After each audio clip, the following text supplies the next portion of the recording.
The clash between religion and progress.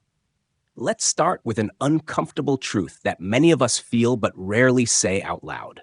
Religion and progress have always had a complicated, often hostile relationship.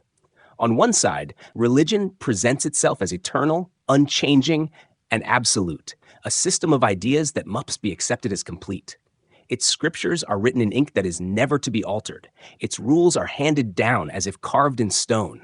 Its claims are framed as eternal truths, immune to questioning.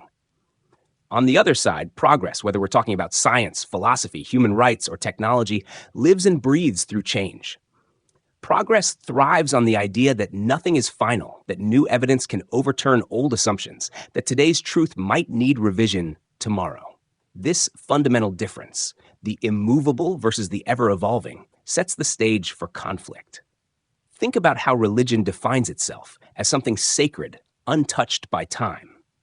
If you're raised in a faith, you're often told that the texts were written with divine authority, that every word is final and and that questioning it means doubting not just the institution, but the divine itself. You're asked to accept not only the content, but also the permanence of that content. But history shows us that societies, cultures, and knowledge never stand still. We change our laws, our moral standards, even our understanding of the universe itself. What we thought was true about medicine, about the cosmos, about the human mind has been overturned countless times. And yet, religion insists that its foundation never shifts. This is why so many moments in history reveal tension, because when the world changes, religion resists. A clear example is education. Science classrooms teach students that the Earth is billions of years old, that humans evolved over millions of years, and that our universe began with a Big Bang. Yet, in many religious settings, those ideas are still treated as dangerous or even blasphemous. Why? Because they challenge texts written in an age when people thought the Earth was flat, diseases were punishments, and lightning was the anger of gods.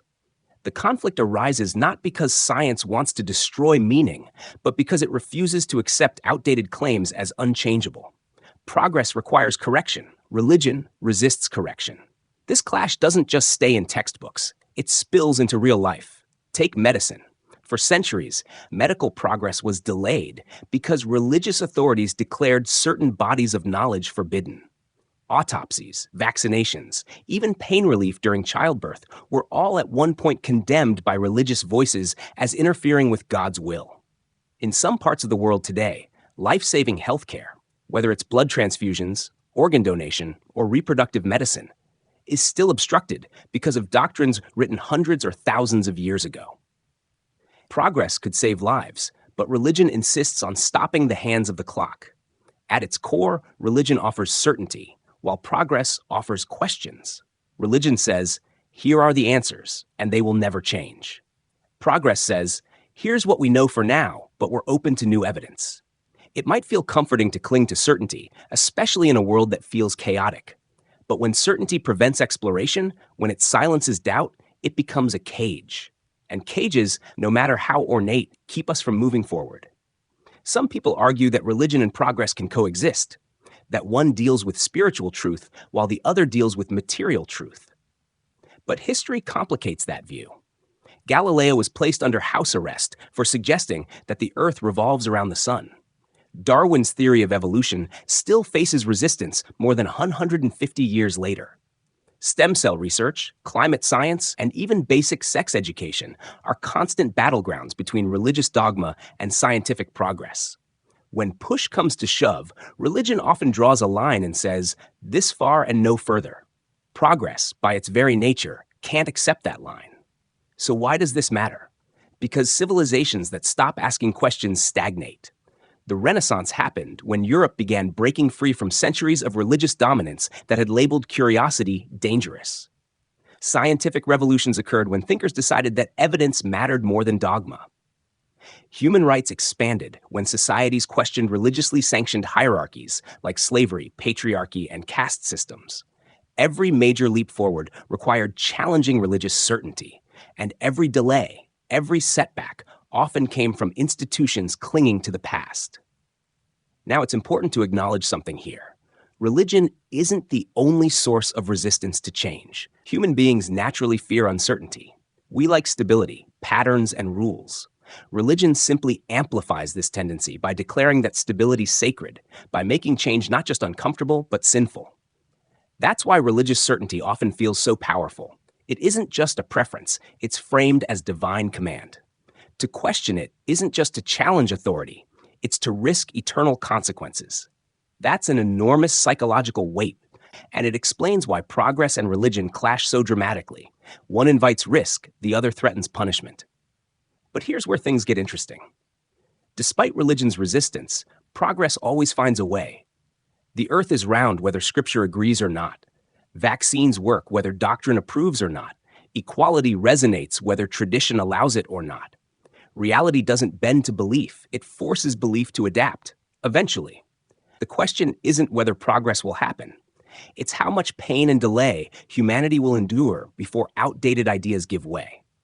When we look at our world today, climate change, artificial intelligence, genetic engineering, global inequality, we're facing challenges that demand flexibility, evidence, and innovation. These are not problems we can solve with answers written thousands of years ago. They require curiosity, open-mindedness, and the courage to say what we believed yesterday may not be enough for tomorrow.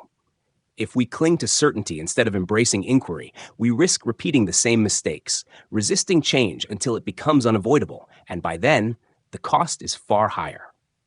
So the first truth we need to accept is this. Religion and progress are not natural allies. They are fundamentally at odds because one insists on permanence while the other thrives on revision. This doesn't mean religion has never inspired art, community, or comfort. But it does mean that when it comes to humanity's biggest steps forward, religion has almost always stood in the way first. Recognizing this clash is the first step in understanding why our civilization struggles to move forward and why questioning sacred certainty isn't rebellion, it's survival. Certainty versus discovery. If there's one thing that separates religion from the pursuit of knowledge, it's the role of certainty. Religion thrives on it. In fact, certainty is the cornerstone of most faith traditions. When you walk into a church, a mosque, or a temple, you aren't encouraged to wrestle with unanswered questions. You're told the answers have already been given, neatly packaged and stamped with divine approval. All that's left is for you to accept them. Faith, in this framework, is less about searching and more about surrendering. You surrender your doubts, your questions, your curiosity, in exchange for the comfort of absolute answers. But discovery, the engine of human progress, couldn't be more different. Discovery begins with uncertainty. It starts with the admission that we don't know. Science, philosophy, art, and even personal growth depend on this posture of humility. I don't know isn't a weakness in discovery. It's the very fuel that drives it forward. Every breakthrough, from mapping the human genome to landing a spacecraft on Mars, came not from certainty, but from curiosity. The willingness to explore, to fail, and to question is what leads to progress. And that's exactly why religion and discovery so often collide. One shuts down the question, the other insists the question must be asked. Think about how these two worldviews shape education. In a religious classroom, you might be told that the origin of life is explained in a holy text, and that's the end of the discussion. But in a science classroom, the origin of life is an open, ongoing question. We have theories, evolution, abiogenesis, but we don't pretend the book is closed. New discoveries in genetics, chemistry, and astronomy can expand or even revise our understanding. That's the beauty of discovery. It's dynamic. Religion, by contrast, treats change as dangerous. To alter doctrine is to risk unraveling the very fabric of faith. And so, certainty is defended at all costs, even if it means ignoring evidence. This need for certainty isn't just intellectual, it's deeply emotional. People turn to religion because life is full of chaos. Death, suffering, injustice, and randomness are terrifying. Religion steps in like a comforting parent saying, "Don't worry, we have all the answers. Everything happens for a reason. Your suffering has purpose. Your death is not the end." These answers soothe the heart, but they often bypass the mind. Certainty feels safe, but it can also be a trap because once you cling to it, you stop looking. You stop asking, and in doing so, you stop discovering. Now let's be fair. Humans crave certainty in general, not just in religion. We like patterns, routines, and predictable outcomes. That's why conspiracy theories thrive, because they offer simple answers to complex problems. Religion is just the oldest, most institutionalized form of this craving. It packages uncertainty into a story that feels complete. The problem is, when societies build themselves on unchallenged certainty, they stagnate. They stop progressing, not because discovery is impossible, but because discovery is unwelcome. History shows us this tension clearly.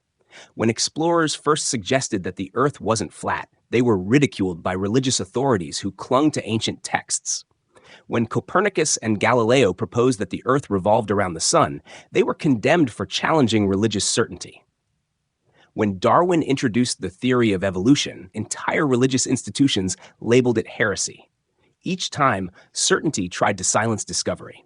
And yet, discovery prevailed, not because it offered immediate comfort, but because it aligned with reality. But here's where it gets tricky.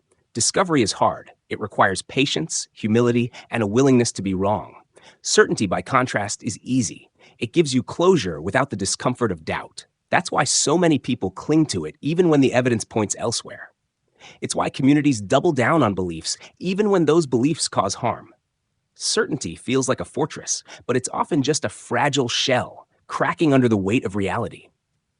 Discovery, meanwhile, is like a winding path through a forest, uncertain, messy, but full of possibility. And the clash between these two mindsets doesn't just play out in history books, it plays out in our everyday lives. Consider climate change. The scientific consensus is clear. Human activity is warming the planet. But many religious and political groups resist this discovery, not because the evidence is weak, but because it challenges certain ideological certainties about human dominance, divine control, or economic priorities. Or take medicine. The discovery of vaccines has saved millions of lives. Yet some religious groups continue to resist them, claiming divine will should decide who lives or dies. In each case, certainty blocks discovery, and humanity suffers for it. Yet, discovery has something powerful on its side: resilience. It doesn't need to be perfect to move forward. Science revises itself constantly. A theory today may be updated tomorrow, and that's not failure, that's progress. Religion frames revision as weakness. Discovery frames it as strength. And that's a lesson we desperately need to remember. Certainty may comfort us, but discovery is what equips us to face reality. Now, you might wonder, does this mean certainty is always bad? Not exactly. Humans do need some level of stability, rules, values, frameworks to function. But the problem comes when certainty hardens into dogma, when it refuses to bend even in the face of overwhelming evidence. That's when certainty becomes toxic. Healthy certainty, like confidence in the law of gravity or trust in basic human rights, is always open to revision if new evidence arises.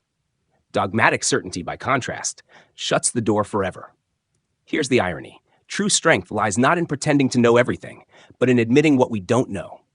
Discovery requires courage, the courage to live with uncertainty. Religion often frames doubt as a weakness, even a sin. But in reality, doubt is the beginning of wisdom. To doubt is to care enough to question, to think, and to seek. Every great discovery began with someone daring to doubt what everyone else accepted. Without that spark, humanity would still be living in caves, terrified of thunder and attributing it to angry gods. So, when we talk about civilization's progress, we need to ask ourselves, which mindset are we nurturing? Are we raising generations to cling to answers that can never be questioned, or to embrace questions that might never have simple answers? Because the future doesn't belong to certainty, it belongs to discovery. Certainty may keep us comfortable, but discovery keeps us alive. It gives us vaccines, technology, human rights, art, and exploration. It's what took us from fire to electricity, from stone tools to space travel. Every step forward was born not from certainty, but from curiosity. In the end, the choice is ours.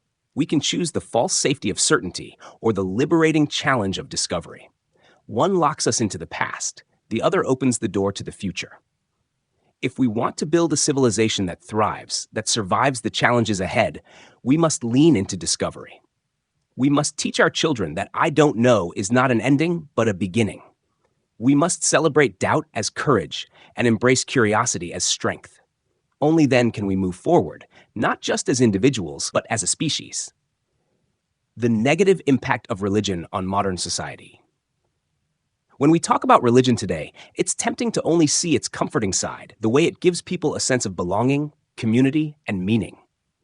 But if we want to be honest about its role in modern society, we can't ignore the darker side of the equation.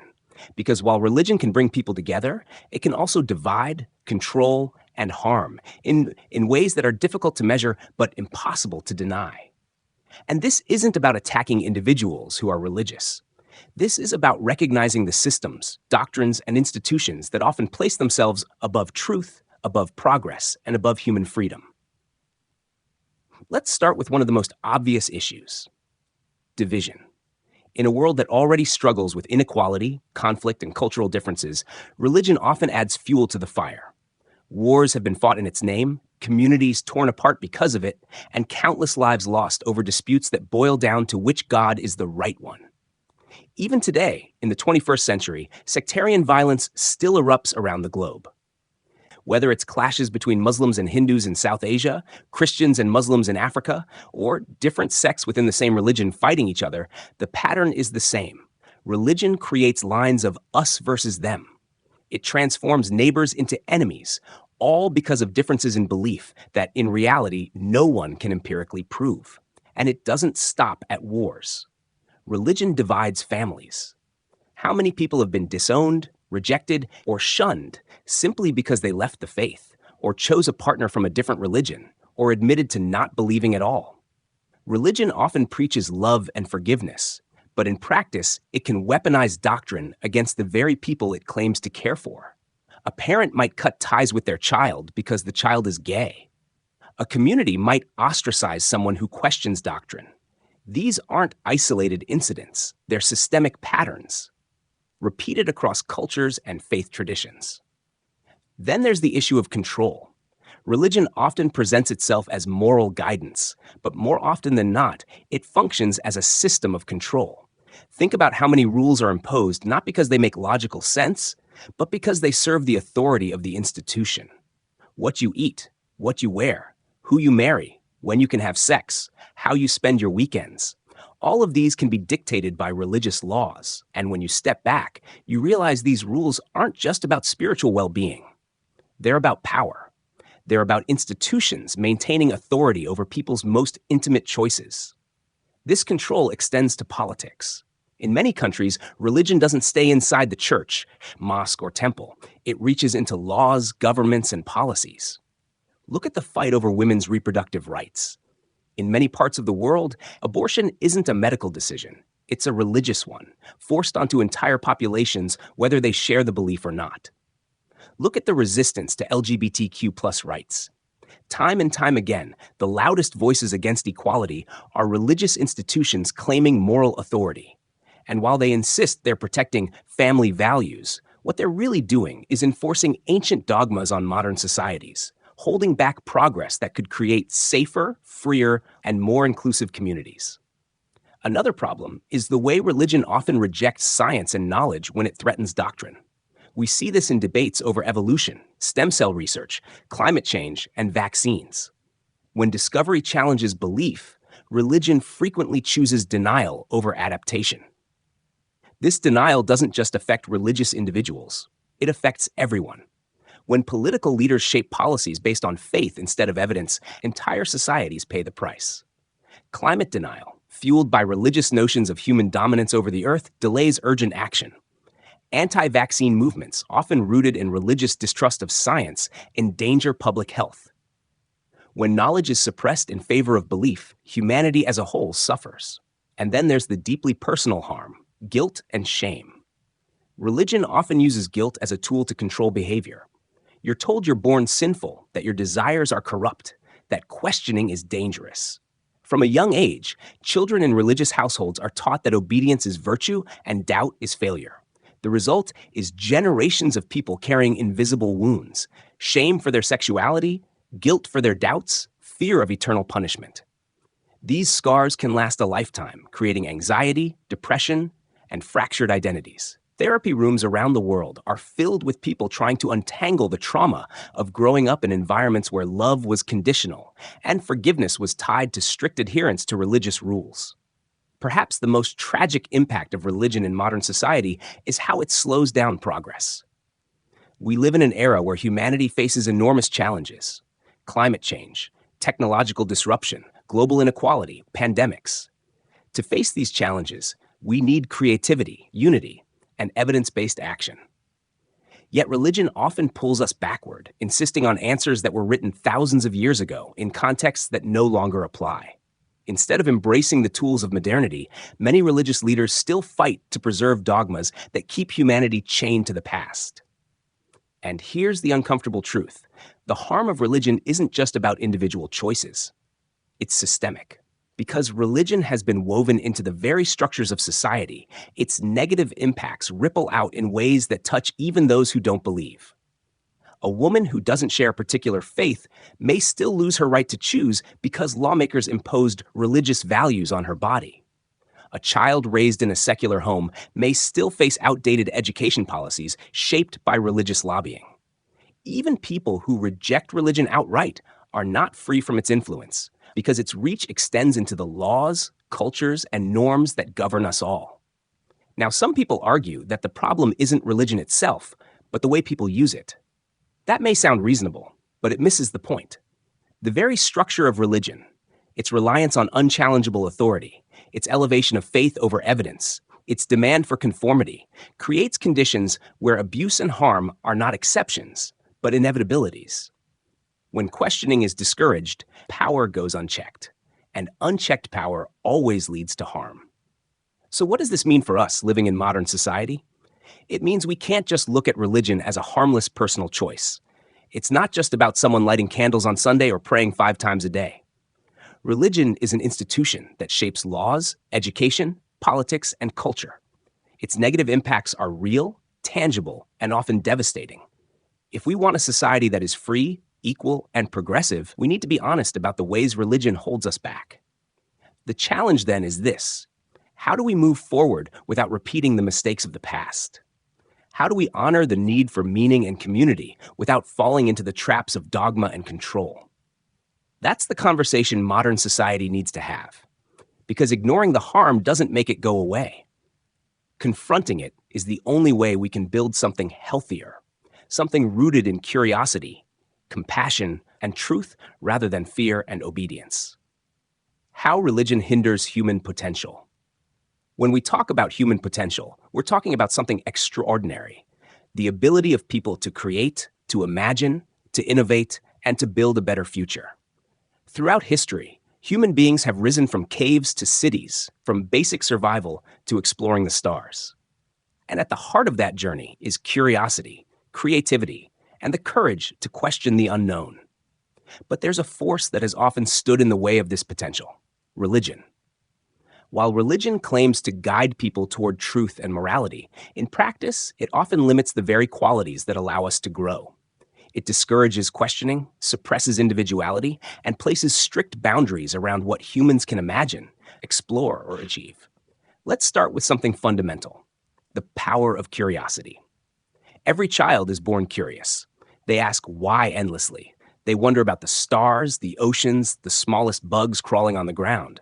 That curiosity is the spark that leads to discovery.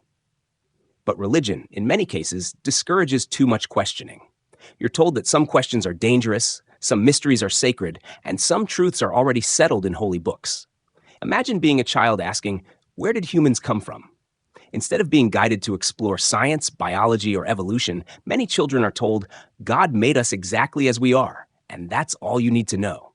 The question is closed. The spark of curiosity is dimmed, and when curiosity is dimmed on a large scale, entire societies stagnate. Another way religion hinders potential is by imposing conformity. Human beings are diverse, different talents, personalities, desires, and dreams. But religion often insists there is one right way to live, one right way to think, one right way to love. For example, if you are born into a conservative religious family, but you feel drawn to art, philosophy, or even a different way of life, you may be pressured or even forced to abandon that path. If your sexuality or gender identity doesn't align with religious teachings, you're told you're broken, sinful, or in need of correction. Instead of celebrating individuality, religion often erases it. And when individuality is erased, so is human potential. Because the world doesn't advance through sameness, it advances through diversity, through people daring to live differently. Religion also places heavy weight on fear and guilt, which can paralyze growth. Imagine being told that questioning doctrine risks eternal punishment, or that pursuing your true desires is sinful, or that your life's purpose is only to serve the will of a divine being, not to explore your own creativity. That kind of conditioning can make people afraid of taking risks, of dreaming too big, of stepping outside the lines. Fear is one of the most effective ways to suppress human potential. If people are too afraid to step beyond the boundaries set by religion, they'll never discover what they're truly capable of. We also need to consider how religion has historically restricted education. For centuries, religious institutions controlled schools, libraries, and the flow of knowledge. Books were banned, scientists silenced, and entire fields of study declared forbidden because they contradicted doctrine. Galileo is a classic example. He was persecuted for saying the earth revolves around the sun, a truth that clashed with religious teachings. That wasn't just an attack on one man. It was an attempt to restrict human potential on a global scale. Even today, in some parts of the world, school curriculums still exclude or distort scientific knowledge because of religious influence. When young people are denied access to accurate education, they are denied the tools they need to unlock their potential. Another way religion hinders potential is by limiting ambition to the next life instead of this one. Many religions teach that life on earth is temporary and that true reward lies in heaven, nirvana, or some other afterlife. While that belief may comfort some, it also shifts focus away from improving this world.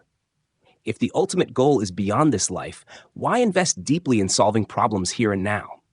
Why push for innovation, justice, or progress if all of it is considered secondary to preparing for eternity? This mindset can create apathy and resignation.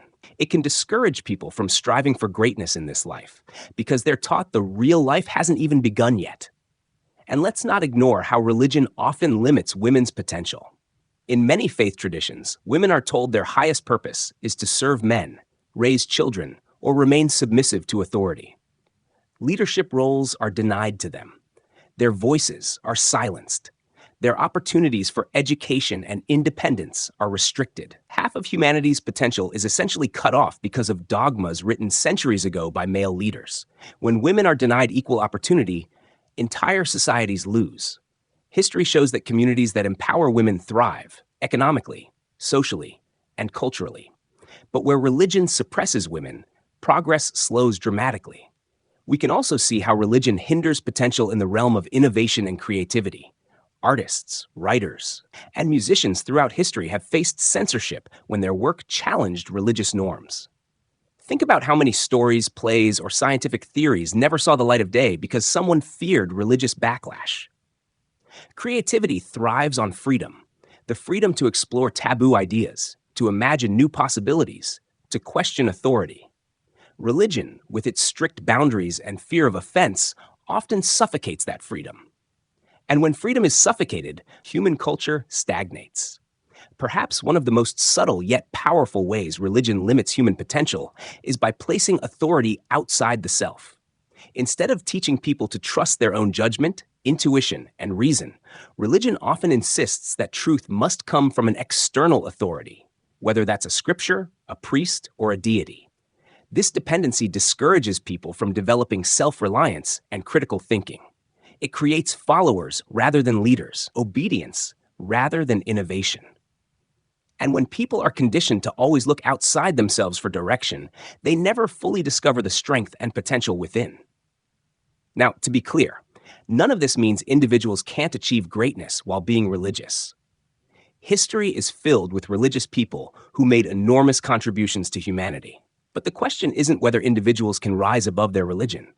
It's how much more potential humanity as a whole could unlock if we weren't weighed down by systems that discourage questioning, demand conformity, and restrict freedom. Imagine a world where every child's curiosity was encouraged rather than suppressed, where individuality was celebrated instead of judged, where education was guided by evidence, not dogma, where ambition was focused on building a better world here and now, rather than waiting for the next. That's the kind of world where human potential could truly flourish. So, when we talk about religion, we need to see clearly how it doesn't just shape beliefs, it shapes possibilities. It can limit what people dare to dream, what they strive to achieve, and what they believe is possible. And if humanity is going to face the challenges of the 21st century, climate change, inequality, global health, technological disruption, we can't afford to have our potential locked inside cages built centuries ago. We need open minds, fearless creativity, and the courage to question everything. Because human potential is limitless, but only if we allow it to be. Religion and the suppression of free thought. Free thought is one of humanity's greatest gifts. It's the ability to ask questions, to challenge assumptions, to imagine new possibilities, and to think independently without fear of punishment.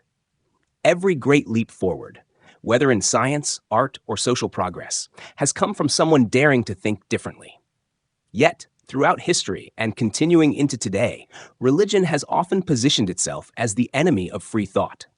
While it may preach about truth, it frequently fears curiosity. And when institutions fear curiosity, they do everything in their power to suppress it. Let's start with the most obvious example, the silencing of dissent.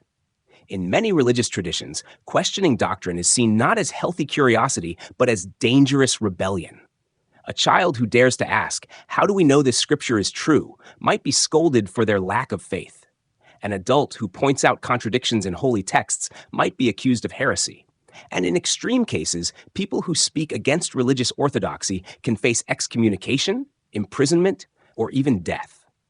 Think about the Middle Ages, when individuals who challenged the church's teachings were burned at the stake. Or think about modern-day countries where blasphemy is still punishable by prison or execution. These aren't just isolated incidents. They're the logical result of systems that place dogma above dialogue. The suppression of free thought doesn't always come through violence, though. More often, it comes through subtle conditioning. From a young age, many people are taught that obedience is a virtue and doubt is a sin. They're told to trust authority over their own judgment, to accept answers without questioning them. This conditioning creates generations of people who are not trained to think critically, but to conform. And when conformity becomes the norm, free thought is not just discouraged, it becomes unthinkable. One of the most damaging aspects of this suppression is how it restricts education. When religious institutions control schools, they often limit what can be taught. Topics that contradict doctrine, like evolution, the age of the universe, or the origins of life, are either distorted or banned entirely. This isn't about guiding children toward morality. It's about controlling their worldview. Imagine being a student eager to explore science, but being told that certain answers are off limits because they challenge religious texts. That's not education. It's indoctrination. And indoctrination kills free thought before it has a chance to grow. The arts have also suffered under religious censorship. Writers, painters, filmmakers, and musicians who dared to explore controversial themes, whether about sexuality, morality, or politics, have often found themselves silenced. Books banned, paintings destroyed, films censored, songs declared blasphemous. Art thrives on free thought. It thrives on pushing boundaries and exploring the unspoken. But religion often sets rigid limits around what can be expressed. And when expression is restricted, culture stagnates. Now let's talk about fear, because fear is one of the most powerful tools religion uses to suppress free thought. Many faiths instill the idea that questioning could lead to eternal punishment, hell, damnation, karma, or divine wrath. If you're told from childhood that asking the wrong question could jeopardize your soul, how likely are you to keep asking? Fear doesn't just silence voices, it rewires the mind. It creates an internal censor, a little voice inside that says, "Don't think too much, don't question too deeply, it's dangerous." Over time, this fear becomes so ingrained that people no longer need external enforcement. They police themselves, killing off their own curiosity before it can bloom. And here's something many overlook. Suppression of free thought doesn't just affect individuals, it affects entire societies. Progress depends on people daring to think differently. The great scientific revolutions, the fight for human rights, the advancements in philosophy, all came from individuals challenging the status quo. But when religion discourages questioning, It slows collective progress. Societies where dogma dominates tend to fall behind in science, technology, and social justice. They cling to old answers even when new evidence demands change. And the longer free thought is suppressed, the harder it becomes for those societies to catch up. Some might argue that religion does allow for free thought within certain boundaries, that people are free to interpret scripture in different ways or to debate theological points. But let's be honest, that's not true free thought. True free thought has no boundaries. It means being able to question the very foundations, to ask whether the scripture itself is valid, to explore whether the divine even exists. If questioning stops at the edges of doctrine, it's not freedom. It's a carefully managed illusion of freedom. We can see this suppression play out in modern debates too. In many countries, discussions around reproductive rights, LGBTQ+ equality, or scientific research are limited not by evidence, but by religious dogma. Lawmakers refuse to consider certain policies, not because they lack merit, but because they conflict with religious belief. That's the suppression of free thought at the political level. Entire societies are forced to stay inside the mental cages of ancient texts rather than freely considering the best solutions for today's problems. And yet, despite this suppression, free thought always finds a way to survive. History is full of brave individuals who defied religious authority to speak the truth. Galileo, Darwin, Hypatia, Martin Luther King Jr., people who refused to silence their minds even when religion told them to stop. These individuals remind us that free thought is resilient, but it shouldn't require extraordinary courage just to think freely. That should be a right for everyone, everywhere. So, what's the takeaway here? The suppression of free thought by religion isn't just a historical problem. It's ongoing. It's in the classrooms where children are told not to question. It's in the laws shaped by doctrine rather than reason. It's in the fear that silences people before they even speak. If humanity is to reach its full potential, we need to protect and nurture free thought, not just for scientists and philosophers, but for everyone, because free thought is the seed of progress. It's the spark that ignites change. Without it, we are trapped in cycles of repetition, forever bound to old answers for new problems. But with it, we can imagine a better world, one guided not by fear or dogma, but by curiosity, courage, and the endless possibilities of the human mind. Religion and political manipulation. When we think about politics, we usually imagine debates over policy leadership or economics. But there's another force that has shaped politics for centuries, sometimes silently, sometimes blatantly, and that is religion. From kings who claim divine right to modern leaders who use religious rhetoric to win votes, the relationship between religion and politics has always been complicated and often dangerous. Because while religion can offer moral frameworks, it also provides politicians with something much more powerful: influence over people's hearts and minds. And when that influence is manipulated, the result isn't morality, it's control. Let's start with the obvious. Religion provides legitimacy to power. For most of human history, rulers didn't just claim authority through strength or law, they claimed it through divine approval. Pharaohs were considered gods. Medieval kings ruled by the grace of God. Even today, in some monarchies and republics, leaders invoke religious legitimacy to strengthen their rule. Why? Because if people believe a leader has divine backing, questioning that leader feels like questioning God.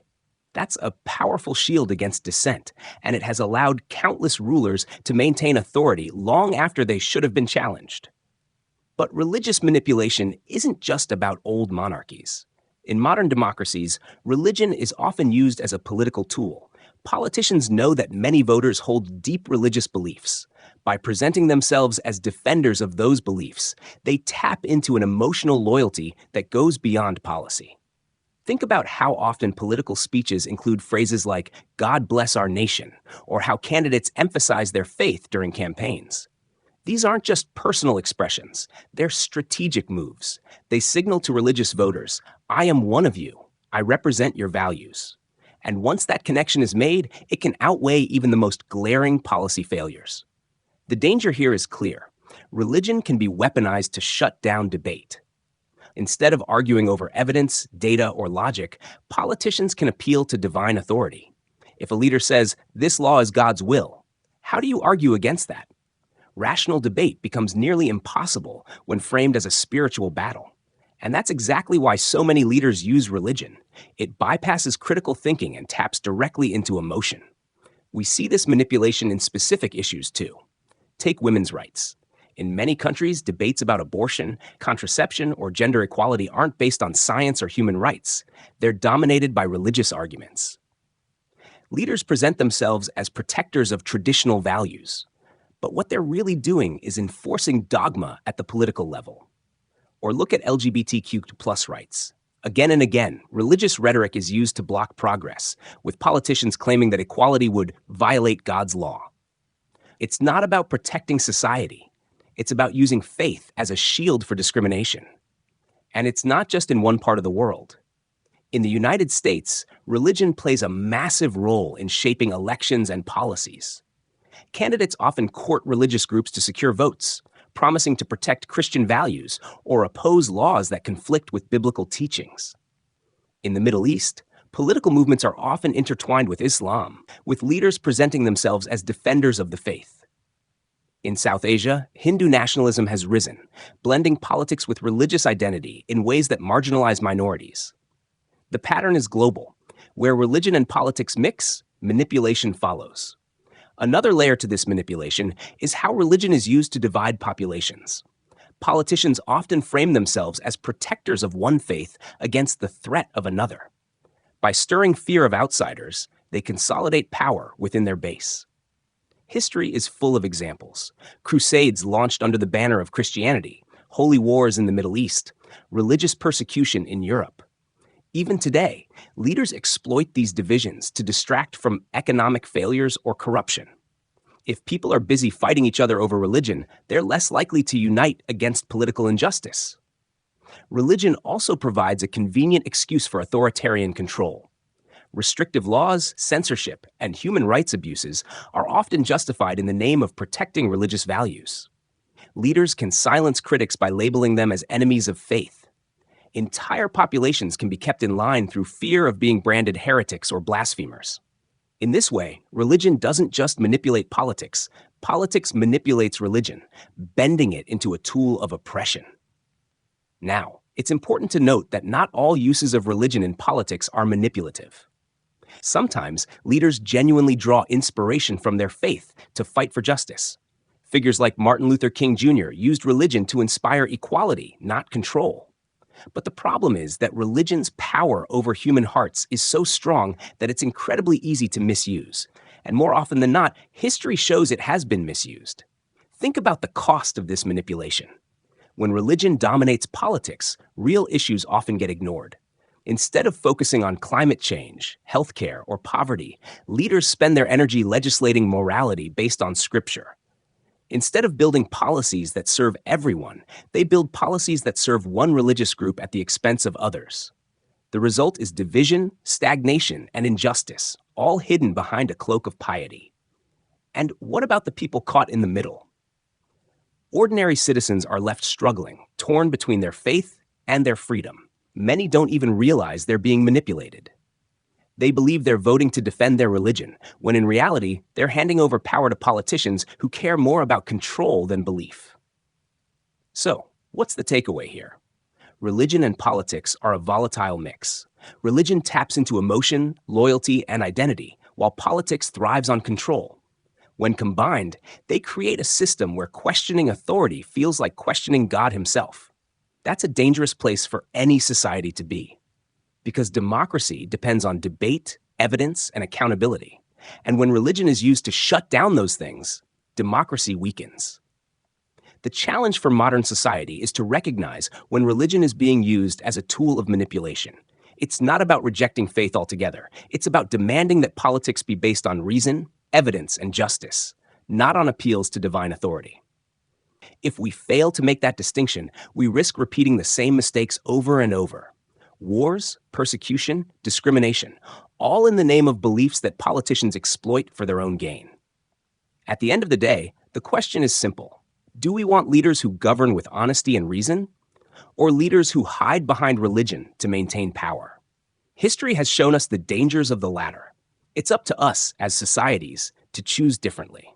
religion, science, and the battle for truth. Throughout human history, two forces have shaped the way we understand the world: religion and science. Both claim to offer truth, but they operate in fundamentally different ways. Religion asks us to believe. Science asks us to question. Religion relies on faith in the unseen. Science relies on evidence that can be tested and repeated. And for centuries, these two forces have existed in tension, sometimes inspiring each other, but often clashing in what feels like an endless battle for truth. Let's start with what religion gives people: certainty. In a confusing, chaotic world, religion offers simple answers. Who created us? God. Why does suffering exist? It's part of a divine plan. What happens after death? Heaven or hell, depending on how you lived. These answers are powerful because they remove doubt. They calm the fear of the unknown. But the very strength of religion, its certainty, is also its weakness. Because once you accept answers without evidence, you stop asking questions. Science, on the other hand, thrives on doubt. Every theory, every discovery begins with skepticism. Scientists ask, what if we're wrong? What evidence would prove us mistaken? It's a process of constant testing, constant questioning. And the beauty of science is that it changes. When new evidence emerges, old theories are discarded. That's why we no longer believe the earth is flat or that illness is caused by evil spirits. Science evolves. Religion resists. This tension becomes dangerous when religious belief is used to silence scientific progress. Take the story of Galileo. In the 17th century, he dared to suggest that the earth revolved around the sun. The evidence was clear, but the church condemned him. Why? Because it contradicted scripture. For years, he was placed under house arrest for the crime of telling the truth. That's the pattern we see again and again. When science challenges religious dogma, religion often fights back, not with evidence, but with authority. Even today, we see the same battle play out. Think about evolution. Darwin's theory explained the diversity of life through natural selection, with overwhelming evidence. Yet in many parts of the world, people still reject evolution, insisting that humans were created exactly as described in ancient texts.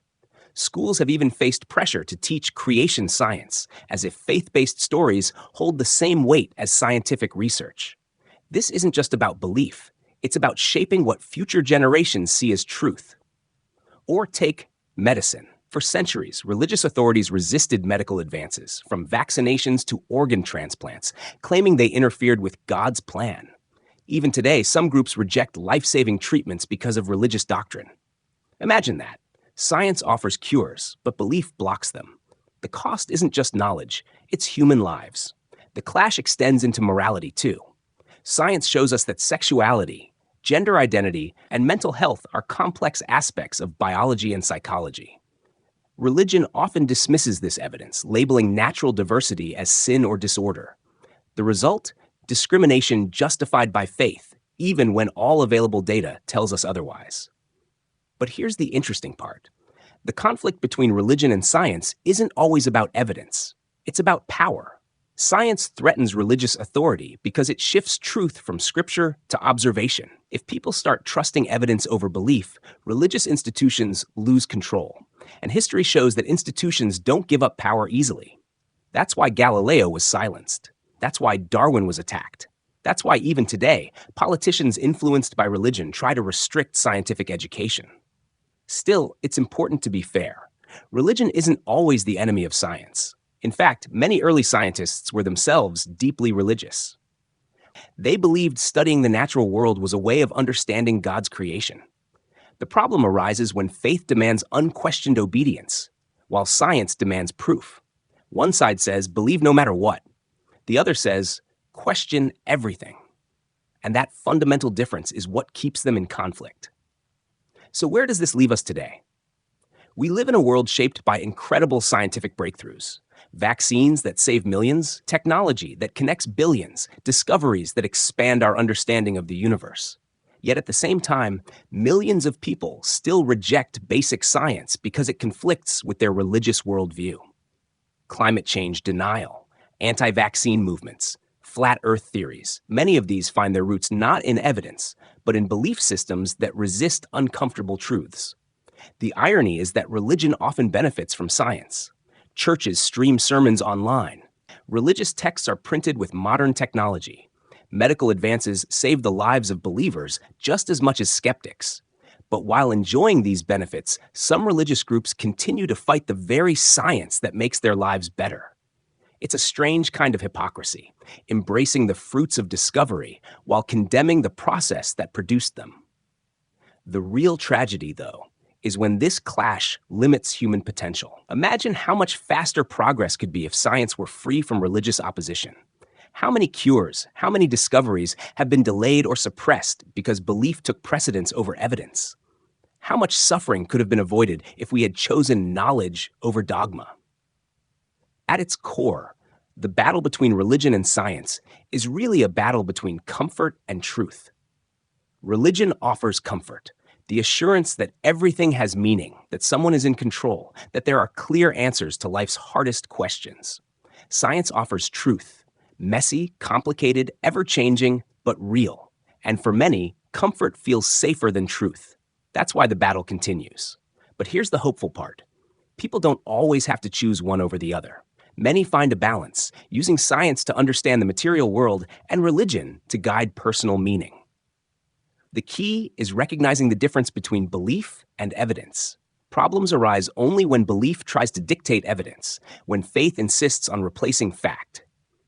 So the challenge for us as a society is to keep asking, what is true? What can be proven? What makes sense not just emotionally, but logically? If religion inspires you to live with compassion, that's fine. But when it blocks truth, when it denies evidence, when it holds back progress, it becomes not a source of wisdom, but a barrier to it. The future of humanity depends on which side we lean toward. Do we cling to dogma, or do we embrace discovery? Do we silence questions, or do we ask more of them? History has shown us the dangers of choosing belief over evidence. The question is, will we learn from it? Religion, conflict, and violence. When people think about religion, they often picture temples, churches, mosques, or peaceful practices like prayer and meditation. But history tells us another story too, a darker one. Because alongside its promises of love, compassion, and salvation, religion has also fueled some of the bloodiest conflicts in human history. It has divided nations, justified wars, and turned neighbor against neighbor. And while religious leaders often preach peace, the reality is that faith, when mixed with power, can become a weapon. Let's start with the Crusades, perhaps the most famous example of religion-driven warfare. In the Middle Ages, Christian Europe launched a series of military campaigns to reclaim the Holy Land from Muslim control. The wars lasted centuries, killing millions. What began as a mission for God quickly turned into cycles of conquest, plunder, and revenge.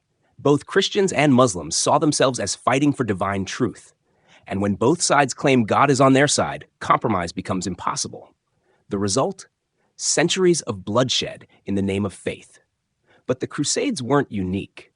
Think about the 30 Years' War in Europe, a brutal conflict in the 1600s between Catholics and Protestants. Entire regions were destroyed. Famine and disease spread. Millions died, not over land or resources, but over different interpretations of the same Bible. Imagine that.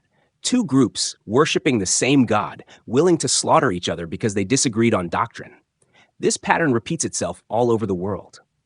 In South Asia, the partition of India in 1947 led to one of the largest and bloodiest migrations in history. Hindus and Sikhs fled Pakistan, Muslims fled India, and in the chaos, an estimated 1 million people were killed. Why? Because religion had become a marker of identity, something people were willing to kill or die for. And it's not just history. In modern times, religion still sparks violence. The rise of extremist groups like ISIS shows how faith can be twisted into an ideology of terror. Thousands of innocent people have been slaughtered, enslaved, or displaced under the banner of a radical interpretation of Islam. And before anyone thinks this is unique to one religion, history shows otherwise. Christianity has been used to justify colonial conquests and genocides. Hindu nationalism has fueled deadly riots. Buddhist extremism has played a role in the persecution of the Rohingya in Myanmar. No faith is immune when power and fear take hold. But here's the deeper question. Why does religion, something meant to bring peace, so often lead to violence? The answer lies in psychology and human nature. Religion creates strong in-groups and out-groups. We are the chosen, the saved, the pure. They are the infidels, the heretics, the unbelievers. Once you frame the world this way, violence feels justified. Killing outsiders becomes not murder, but a holy duty. And when leaders exploit this mindset, entire populations can be mobilized for war. Another reason religion fuels conflict is its claim to absolute truth. If you believe your scripture is the one true word of God, then anyone who disagrees isn't just mistaken, they're dangerous. They threaten eternal salvation. That's why religious disagreements often feel so much more intense than political ones. It's not just about laws or borders, it's about heaven and hell, salvation and damnation. When the stakes are eternal, compromise feels impossible. At the same time, religion provides powerful tools for mobilization. Sacred texts, rituals, and symbols can be used to inspire loyalty and courage. Leaders throughout history have known this. Kings, emperors, and warlords often wrapped their ambitions in religious language, convincing followers that conquest wasn't just political, it was holy. The promise of divine reward, whether it's paradise or honor, can push people to fight harder than any worldly incentive. But here's the tragic irony. While religion divides people in war, it also teaches compassion, forgiveness, and peace. Every major faith has passages calling for love of neighbor, for mercy, for reconciliation. Yet those messages often get overshadowed by the parts that emphasize obedience, punishment, and struggle against enemies. Which verses people choose to emphasize can mean the difference between harmony and violence. Consider how religion is used today in conflicts across the globe. In the Middle East, centuries-old religious divisions between Sunni and Shia Muslims continue to fuel wars and political rivalries. In parts of Africa, Christian and Muslim communities clash, often stoked by political leaders who exploit religion to gain power.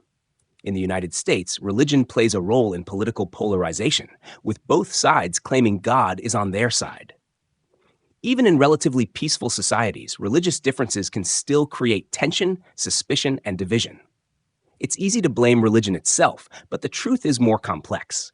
Religion isn't violent on its own, it's people who use it for violent ends. Faith provides the language, the justification, the rallying cry, but underneath, the real drivers are fear, greed, and the thirst for power. When people feel threatened, they cling to identity. When leaders crave control, they exploit belief. And when those forces meet, religion becomes the spark that ignites violence. So what do we do with this reality? We can't simply wish religion away. It's too deeply embedded in human culture and identity. But we can recognize the patterns.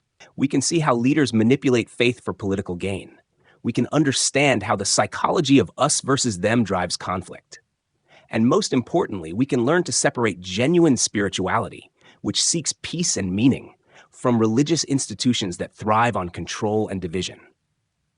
Imagine a world where religion was stripped of its violent potential, where faith was purely personal, about inner growth and compassion, not about power or politics. Would conflicts disappear entirely? Probably not. Humans would still fight over resources, territory, and ideology. But one of history's most powerful justifications for violence, the claim of divine will, would be gone. And without that divine permission, it would be harder to turn mass killing into something holy. At the end of the day, religion is a mirror. It reflects both the best and the worst of humanity. It inspires acts of incredible kindness and acts of unimaginable cruelty. The challenge for us is to decide which side of the mirror we want to embrace. Do we use faith to divide or to unite? To justify violence or to end it? That choice will shape not just individual lives, but the future of entire civilizations. Religion, wealth, and power.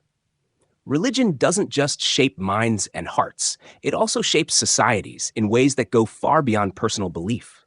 One of the most significant ways it does this is through wealth and power. From ancient temples to modern megachurches, religion has always been intertwined with economic and political influence.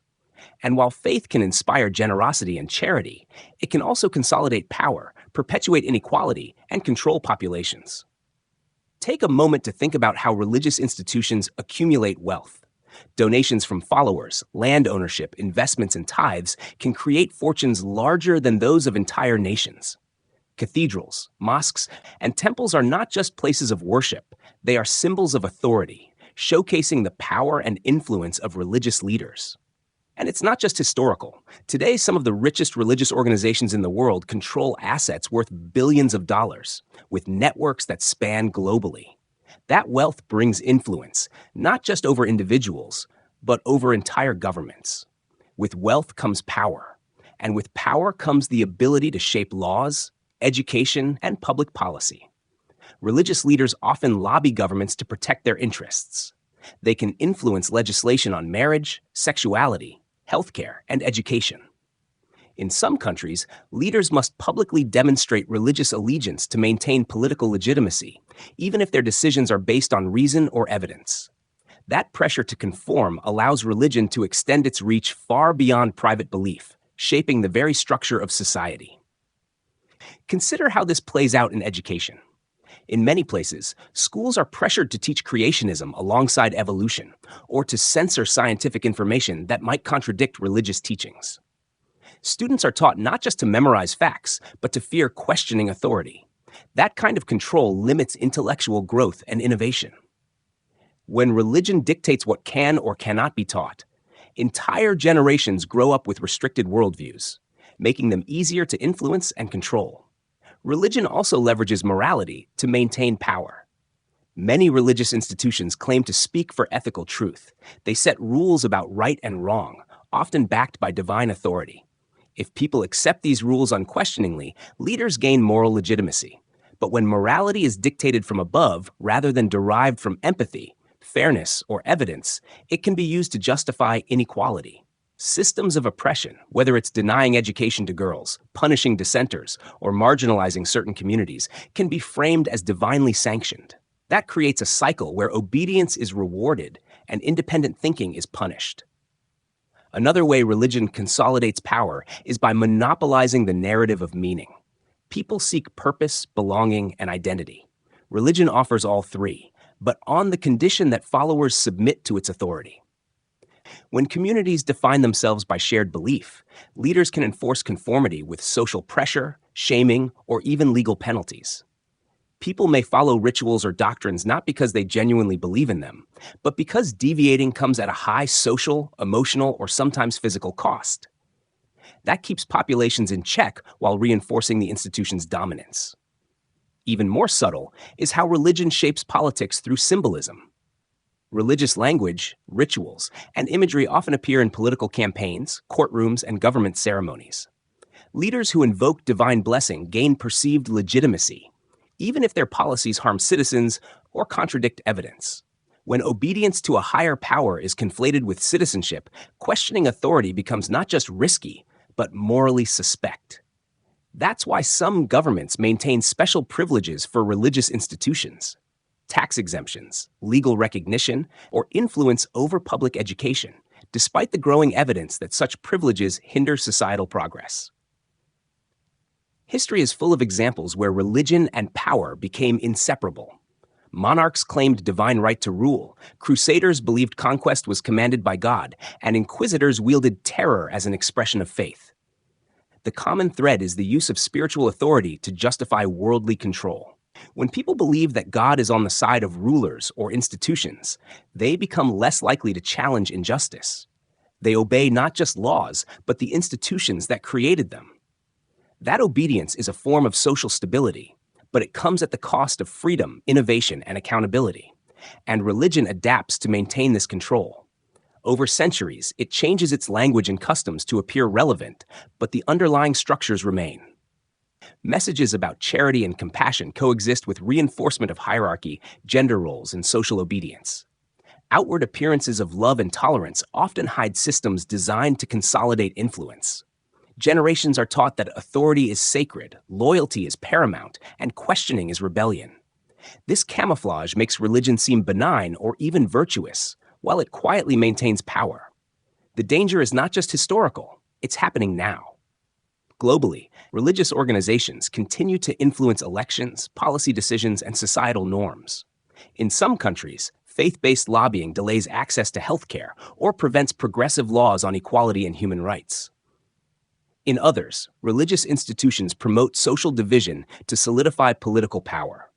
Even in democracies, the combination of wealth, authority, and moral influence allows religion to operate as a shadow government, shaping policy without accountability. Yet, religion also teaches obedience in ways that are psychologically compelling.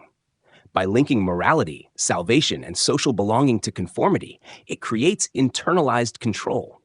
People police their own behavior, adhere to traditions, and defend institutional authority.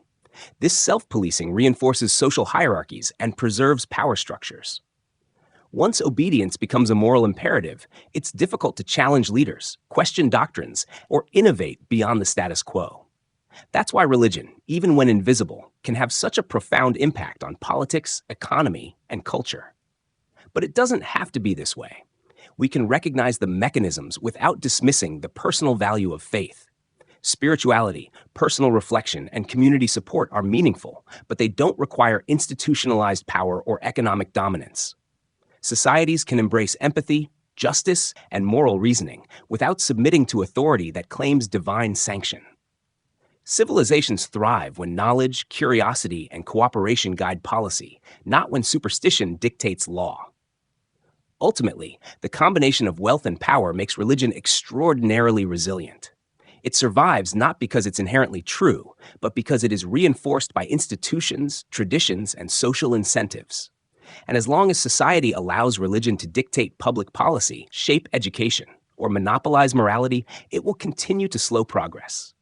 That's why, if we want a world built on reason, evidence, and human dignity, we must critically examine where faith intersects with power, and insist that no belief, however sacred, escapes scrutiny when it affects the lives of others. Civilization cannot thrive when obedience outweighs inquiry, when authority overrides evidence, or when moral authority is purchased through wealth and maintained through fear. The challenge is not to destroy personal faith, but to prevent it from becoming a mechanism of control. By understanding the interplay of religion, wealth, and power, we can work towards societies that value human potential over inherited authority, curiosity over dogma, and justice over obedience. And here's the crucial insight. When religion loses its monopoly over wealth and power, it can return to being a personal source of meaning without becoming a tool of oppression. That is the future worth aiming for. A world where faith inspires, not dominates, where belief guides, but never coerces, and where civilization moves forward on the strength of human reason, compassion, and collaboration. Civilization versus faith. At its core, civilization is a story of inquiry, innovation, and cooperation. It is the product of countless individuals asking questions, challenging assumptions, and daring to imagine a world that works better for everyone. Civilization thrives when people experiment, test hypotheses, revise their ideas, and learn from mistakes. It advances when curiosity is valued over dogma, evidence over authority, and collaboration over obedience. Faith, in contrast, often relies on certainty. It offers comfort by promising that answers already exist, that morality is predetermined, and that the ultimate outcome has already been decided. While this certainty can provide solace to individuals facing life's uncertainties, it can also conflict with the spirit of progress. When societies prioritize adherence to sacred texts or religious authority over empirical evidence, the pursuit of knowledge slows. People are discouraged from asking difficult questions, exploring uncharted ideas, or challenging inherited beliefs. Think about it. Every major advance in science, medicine, philosophy, and technology has emerged from questioning received wisdom. Newton questioned the nature of motion. Galileo challenged astronomical dogma. Pasteur tested assumptions about disease. Philosophy itself grew by doubting, debating, and seeking clarity. Each time, progress depended on the courage to say, "I don't know, but I want to find out." Faith-based certainty, by contrast, often discourages this very inquiry. It teaches that some questions are blasphemous, some doubts are sinful, and some knowledge is forbidden. And yet, religion persists not because it fosters knowledge, but because it enforces obedience. It offers a framework where social control, moral compliance, and ritualized conformity are rewarded. People grow accustomed to submitting to authority, repeating traditions without question, and valuing allegiance over understanding. This obedience can stabilize communities, but it also limits intellectual, social, and cultural growth. Civilization, in contrast, requires flexibility, experimentation, and adaptation. Societies cannot thrive when obedience is elevated above reasoning. The tension between civilization and faith becomes most apparent when religion exerts influence over public institutions. Schools, universities, courts, and governments are meant to be arenas for critical thought, debate, and evidence-based decision-making. Yet, when religious doctrine is inserted into these spaces, the balance shifts. Education becomes constrained. Laws reflect dogma instead of societal needs. Scientific research is delayed or dismissed. Entire generations can be raised to memorize sacred texts rather than engage in analytical reasoning, resulting in a populace less capable of innovation, problem solving, or independent thought. Religion also shapes morality in ways that can conflict with civil progress. Faith often defines right and wrong according to divine command, rather than shared human values like empathy, fairness, and cooperation. Obedience becomes the measure of virtue, rather than the consequences of actions. People are praised for adhering to ritual, punished for questioning, and judged based on conformity rather than ethical reasoning. When morality is rigid and externally imposed, societies can tolerate injustice, inequality, and oppression under the guise of serving a higher purpose. Perhaps most concerning is the way religion directs attention away from the present. Civilization is built on action, responsibility, and solving problems here and now. Faith, by emphasizing salvation, divine reward, or supernatural tests, often encourages waiting for a cosmic resolution instead of taking tangible steps in the world. Environmental destruction, poverty, and social inequality are easier to ignore when people believe ultimate justice lies in the afterlife. Civilization, however, cannot wait for divine intervention. It depends on human initiative, collaboration, and foresight. History demonstrates this conflict repeatedly. Crusades, inquisitions, witch hunts, and countless acts of religious violence were justified as sacred duty. At the same time, progress in medicine, science, human rights, and governance often faced resistance from religious authorities. Every time faith and civilization clashed, the cost was measured in delayed knowledge, suppressed creativity, and human suffering. And today, while societies are more secular, religion continues to influence politics, law, and culture, subtly shaping priorities, limiting debate, and rewarding conformity. Yet civilization and faith are not mutually exclusive at the individual level. People can hold spiritual beliefs while contributing to a society built on inquiry, evidence, and justice. The challenge is when religion moves from private conviction to public authority. Once belief dictates policy, education, or law, it must be subjected to scrutiny just like any other guiding principle. No sacred idea should be exempt from questioning if it impacts the collective well-being. The essence of civilization is, therefore, courage. The courage to doubt, to question, to investigate, and to act. It is the willingness to face uncertainty, challenge authority, and revise assumptions. Civilization depends on dialogue, debate, and the freedom to make mistakes. It thrives when curiosity is nurtured, when knowledge is pursued relentlessly, and when human dignity is respected regardless of belief. By contrast, unquestioned faith often discourages these qualities, replacing inquiry with ritual, obedience, and fear. Civilization also requires collective responsibility. Societies are sustained not by divine reward or punishment, but by the tangible outcomes of human cooperation. Building infrastructure, curing diseases, protecting the environment, ensuring justice, all require coordinated action rooted in reason and empathy. Religion can inspire altruism, but when moral action is conditional on belief or obedience, it undermines universality. Civilization flourishes when ethical behavior is guided by understanding and compassion, not fear or divine command. In practical terms, this means education must empower critical thinking, not indoctrination. Laws must reflect evidence, fairness, and societal needs, not ancient texts. Policy decisions must prioritize human welfare, environmental sustainability, and innovation, rather than appeasing religious authority. Civil discourse must encourage debate, dissent, and questioning, rather than rewarding ritual compliance. In short, civilization is forward-looking, adaptive, and evidence-driven. Faith, when it dictates public life, is backward-looking, rigid, and often resistant to change. Ultimately, the choice is clear. Civilization thrives when people embrace inquiry over certainty, action over ritual, and reason over dogma. Humanity cannot afford to delay solutions because of adherence to tradition, fear of questioning, or loyalty to sacred authority. The challenges we face, climate crisis, global inequality, pandemics, technological disruption, require rational, evidence-based responses. Faith alone cannot solve these problems. In many cases, unquestioned faith obstructs solutions. This is not a rejection of personal belief, spirituality, or moral reflection. Individuals may find comfort, meaning, and ethical guidance in faith. But civilization, the collective enterprise of building societies that are just, innovative, and sustainable, cannot be subordinated to dogma. Progress depends on our ability to ask uncomfortable questions, challenge sacred assumptions, and act boldly based on reason, empathy, and evidence.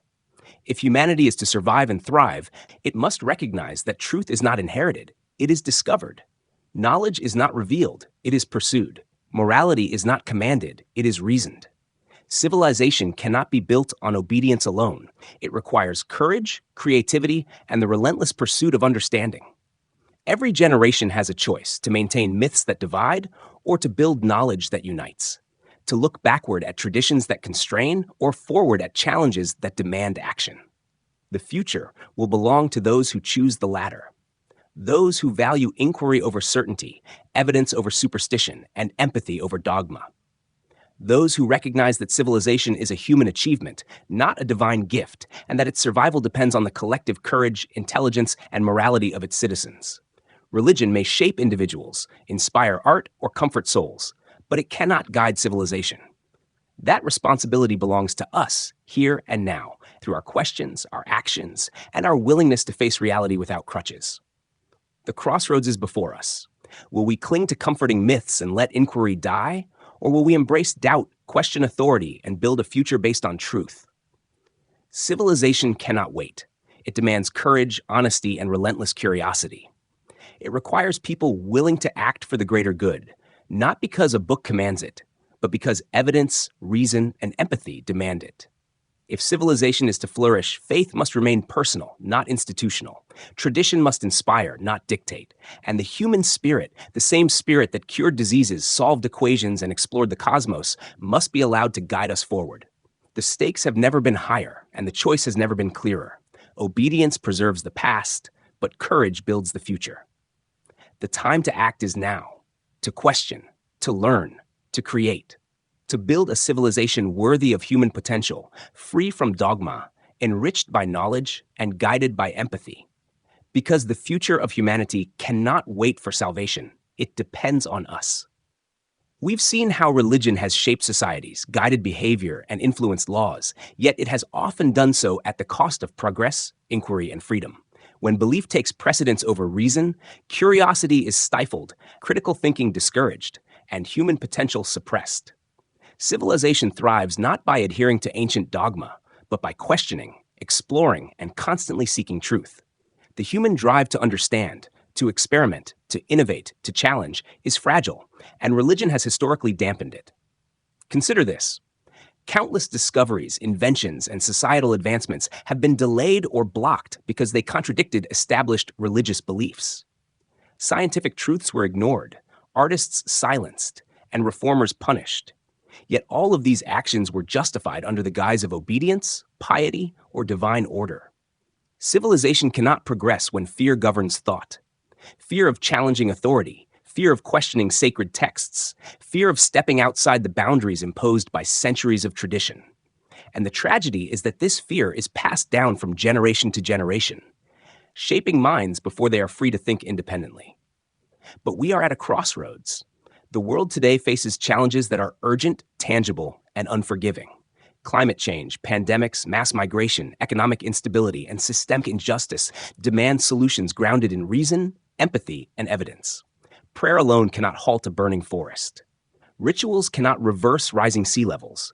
Dogma cannot end poverty, eradicate disease, or ensure equality. Action is required, and action cannot wait for divine sanction. The future depends on people willing to act boldly, to question relentlessly, and to think critically. Civilization is not built on obedience. It is built on doubt. It is built on asking hard questions, testing assumptions, revising understanding, and acting despite uncertainty. Every bridge, every vaccine, every piece of knowledge that has propelled humanity forward was created because someone refused to accept authority without evidence. This process is human. It is imperfect, painstaking, sometimes frustrating, but it is the engine of progress. And yet, religion often discourages this engine. It tells people that the answers are already known, that the highest truth has been given, that questioning is rebellion. And when a society internalizes this mindset, it stalls. Education suffers, innovation slows, empathy diminishes. And the worst part is that this happens quietly, subtly, generation after generation, until the momentum of human curiosity is significantly weakened. We cannot afford that luxury anymore. Our planet, our societies, and our shared humanity demand more. We must cultivate minds that are free to explore, hearts that are free to empathize, and communities that are free to act without fear of divine punishment or dogmatic restriction. Courage is required. The courage to speak honestly, to challenge tradition, to resist social pressure, and to pursue truth even when it is uncomfortable or unpopular. Courage is needed not for mere rebellion, but for creation, to build systems, communities, and solutions that reflect human potential, not fear of the unknown. Religion has historically promised comfort, order, and meaning, but these are illusions if they come at the cost of action, inquiry, or justice. True comfort comes from knowledge, from understanding, from agency. True order comes from cooperation, law, and shared values, not blind obedience. True meaning comes from empathy, compassion, and the choices we make to improve the lives of others. Civilization built on fear, on obedience, on control is fragile. Civilization built on reason, curiosity, and care is enduring. And yet, the chains of tradition are strong. Religion has intertwined itself with every aspect of life: birth, death, morality, social norms, education, and governance. Breaking these chains can feel dangerous, even impossible. But the real danger is keeping them. Every moment spent upholding dogma at the expense of truth, every decision delayed for fear of offending tradition, every mind constrained by superstition is a step backward. Civilization cannot thrive when its brightest and most creative individuals are told to dim their light. Look around. Young people are questioning, leaving, and distancing themselves from religious structures, not because they reject morality, community, or purpose, but because they sense the contradiction. They see the limitations, the fear, the manipulation. They feel the tension between what the world demands, innovation, empathy, courage, and what dogma prescribes, obedience, silence, conformity. And this is not just an individual struggle, it is societal. When millions begin to question, when generations insist on evidence and reason over inherited belief, the potential for transformation becomes immense. But it will not happen automatically. It requires conscious choice, bold leadership, and collective action. The message is simple but profound. We cannot wait for salvation. Civilization cannot be built on myths, promises of afterlife justice, or divine reward. The work must be done here, by us, for everyone. Every injustice we tolerate, every environmental crisis we ignore, every inequity we perpetuate, we do so at our own peril if we wait for a higher power to intervene. We must stop deferring responsibility, stop seeking answers in the heavens, and start acting with reason, compassion, and courage in the world we inhabit today. Religion may have inspired art, music, and cultural traditions, and there is value in that. But beauty and culture do not require dogma. Science, literature, empathy, and community can create meaning and wonder without coercion, fear, or unquestioned authority. Morality, too, does not depend on a holy book. Societies have long thrived on principles of cooperation, fairness, and empathy, values older than any scripture. Morality grounded in understanding and compassion, not fear and punishment, is more resilient, inclusive, and sustainable. The future is urgent. The challenges we face are real, immediate, and non-negotiable. The planet cannot wait. Humanity cannot wait. Civilization cannot thrive if we cling to outdated systems that prioritize obedience over inquiry, fear over empathy, and myth over evidence. Every generation inherits the choice to preserve dogma or to embrace reason, to follow tradition blindly or to ask, explore, and innovate. Right now, the stakes have never been higher. It is time to walk forward without crutches. It is time to question boldly, think critically, and act courageously. It is time to create a world based not on what we were told to believe, but on what we can prove, understand, and improve. The cost of truth may be high, but the cost of delusion is far higher. Civilization is not a gift we receive. It is a responsibility we cultivate, and the responsibility is ours to take seriously, without hesitation, without fear, without waiting for divine sanction. The future depends on the human mind, the human heart, and the choices we make collectively. Civilization thrives on inquiry, curiosity, and courage, not obedience, fear, or dogma. The time to act is now. Stop looking upward for answers. Look forward, look inward, and look to each other. Build, question, explore, and imagine. The world we want is possible, but only if we choose it consciously, courageously, and together.